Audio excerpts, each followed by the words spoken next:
Hello and welcome to this reading on the full moon in Aries. This is going to be a card reading, but I have a full-length reading where we tap into the astrology of this full moon on my YouTube channel. So if you're interested in astrology, particularly galactic astrology, you want to know about the fixed star Alpheratz in the Andromedan galaxy, which is conjunct the moon, and the fixed star Algorab, which is conjunct the sun during this full moon, and all the intricacies of what that means, as well as Mercury here just entering Scorpio in a yod and a grand cross. Go ahead and check out Cosmic Consciousness with Cassia and the video on the full moon. Right now, we are working with this strong energy with the Four of Pentacles here of creating a firm foundation. So this may be, and the Ace of Swords, deep clarity coming in around this full moon. And we have intuition on the bottom of the deck. So connected to our intuition, perhaps coming in through the intuition, which is no accident when we're talking about this energy here of Mercury just entering Scorpio during the full moon in that yod and grand cross, like I just said. So a lot of deep insights coming through, a lot of clarity. What I'm feeling with this is clarity around what in our lives is this firm, stable energy and what is not. So we're really getting an opportunity to see where it is that we are existing on shaky ground and where it is that our foundations are stable. And this is going to give us an opportunity to either fine-tune those foundations or bulldoze the whole thing and start fresh. So really pay attention to the downloads that you are receiving during this full moon, to your intuition, where it is guiding you, because it is extremely strong. This full moon is occurring in a trine to the great attractor, which is one of the most powerful points in space. And that great attractor energy is really bringing through these deeper insights. It's bringing through all these different possibilities, and it's helping us to see truth from multiple perspectives and to really understand the energy that there is no one truth. There are infinite numbers of truth. And what came through in the video for YouTube was actually that there are infinite versions of truth, all housed within one ultimate truth, you could say.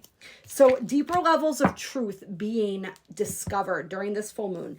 We have the Emperor here, and this is, of course, traditionally representative of Aries energy, although I always feel it as a Capricorn kind of energy too. So this is very appropriate with the full moon in Aries. Full moon, which is ruled by Mars, being that Mars, excuse me, is the ruler of Aries. Right, and Mars in Scorpio currently conjunct Black Moon Lilith. So we got a lot of that scorpionic energy influencing this full moon. And this energy of us standing in our authority, standing in our power. For some people during this full moon, you're going to need to put your foot down in some area of life. You're going to need to stand up for yourself. You're going to need to perhaps voice what it is that you need. But I'm really feeling this energy of standing up for yourself or setting really strong boundaries in some area of life here. For some people with that Ace of Swords, there's going to be the need to have a difficult conversation. Or it's like this full moon is going to give you the courage to finally have that conversation that you have needed to have. You were just afraid to have for whatever reason. And it's really going to help you stand in your power during that conversation. Even though Mercury, which rules our communication, right, has all these crazy aspects going on during this full moon, those aspects are pushing Mercury, pushing us into our power and majorly activating us. So I'm feeling like there's going to be a major activation around the power of our voice as well when it comes to the fact that when we speak, we are speaking spells, right? We are speaking our world into being. So there's a lot of activations around that, around the voice. So speak what it is that you want to create. Speak it into existence. And with this Aries energy, speak it with authority. All right, we have the new beginnings, the Fool coming out here with the heart chakra, the Ace of Wands, and the Eight of Cups. All right, so this is intense. This is powerful new beginnings. And for some, these new beginnings are connected to endings. All right, and this is the 9-year. This is all about the endings and the new beginnings. So a lot of people, perhaps you had something that got dredged up during eclipse season. You really didn't know what to do with it. right? Or you weren't ready to make a move yet. This Aries full moon is that call to action. All right. So things are ending. You are letting things go. But this is saying, this is like somebody who's processing what they're releasing. And in this particular card, the Eight of Cups, it feels like surrender and it feels like peace. So whoever that is resonating with this, I feel like whatever it is that you choose to do, there's going to be a sense of peace that comes after. Yeah, we've got movement, choices, and decisions.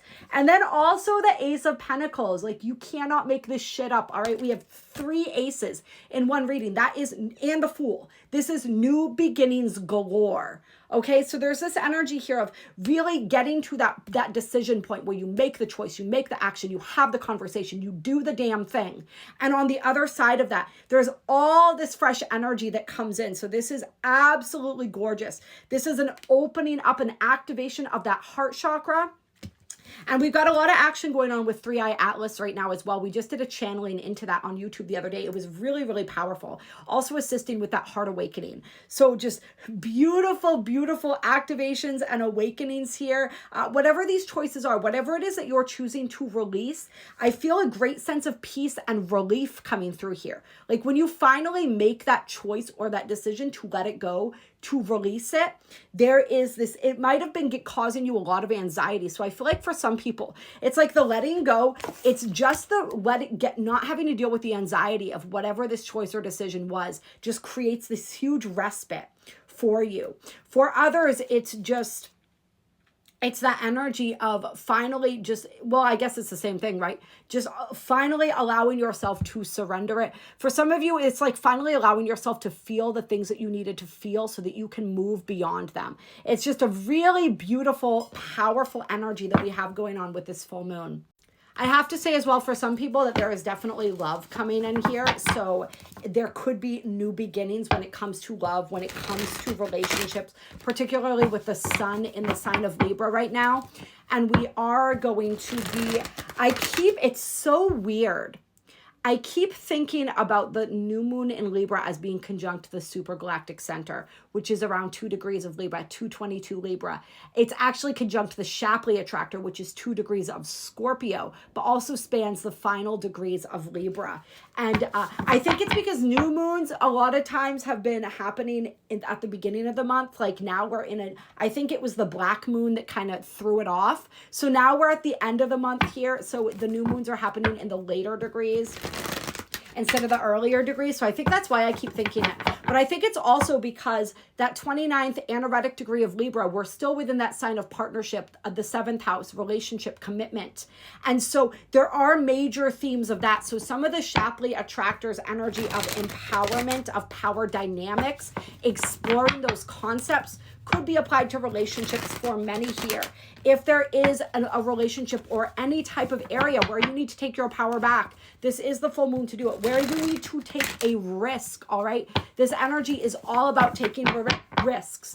My father used to say when he was alive, no guts, no glory. And that is really coming through strongly here to me, that energy. That's very much what this full moon is about. No guts, no glory. If you want the glory, if you want the change, if you want to experience something new, you got to do something new. You got to take that risk. Now, if this is a risk that's been a long time in the making, this full moon could be the impetus you need to take it.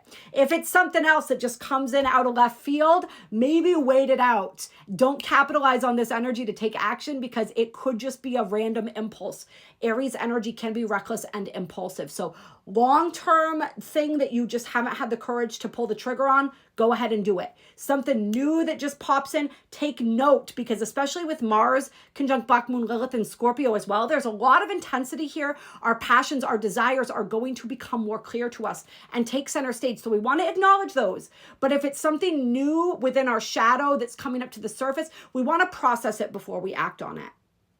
Final cards, King of Swords, Queen of Pentacles. Opposites attract, I just heard, so that could be in love, but this is also feeling very strong, peaceful, and secure, both in the mental world and then in the physical plane. And we know how one translates to the other. When we are calm in our mental body, when we have mastery over our mental body, this leads to mastery over the physical. So somebody's been working on this, and I feel a real breakthrough coming through for whoever has been working on this mastery of the mind, that really translating what you've been working on in the mind, translating into your physical reality.